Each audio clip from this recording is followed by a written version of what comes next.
Hi, my name is Casey Wilcox. I'm the executive chef of Justine's, a French brasserie, and we're going to talk about knife cuts.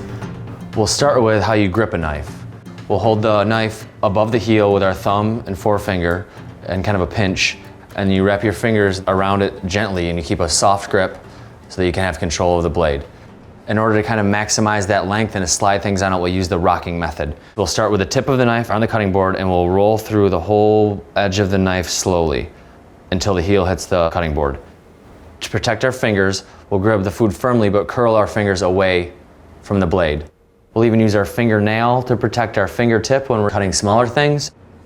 So the first, most basic cut, the thing that you're gonna be probably already familiar with, is the chop.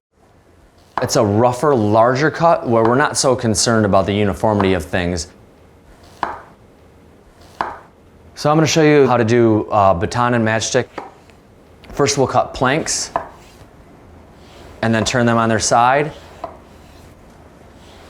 and cut batons, cutting using the same thickness as we cut for the slices. If we made really skinny batons, they would be called matchsticks.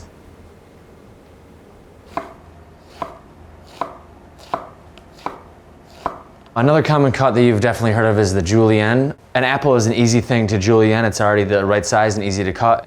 What a julienne essentially is, it's a baton that's an 1/8 by an 1/8, and it's generally about 2 inches long.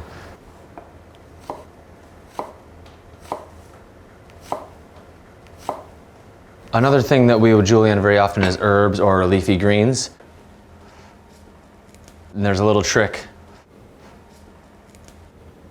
We'll lay them together evenly and then we'll roll them up so they stay very tight together. And then cut those thin slices from there. We end up with julienne. And now for dicing an onion. The method is almost exactly what we just did with the eggplant, but there's just a slight variation. And the first slices will go horizontal through the onion almost all the way to the root end.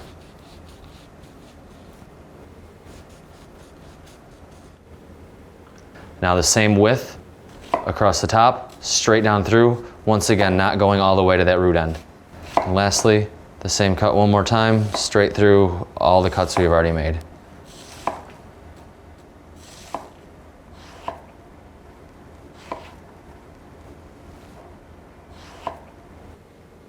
Another commonly used cut is called the brunoise. It's an 1/8 by an 1/8 dice. So we'll lay 1/2 of the garlic clove down, hold it with our fingers, we'll slide the knife just like we did with the onion.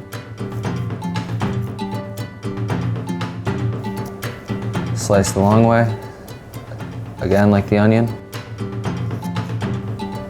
And finally slide through. The mince is similar to a chop, except that we're going really small with it. You can just start chopping and keep on chopping, but in order to damage things a little bit less, it's nice to dice them first and then run a knife through until we end up with a mince. These skills take some practice, but in time, you'll have a skill set that you can have forever. I'm Casey Wilcox for Co-op Stronger Together.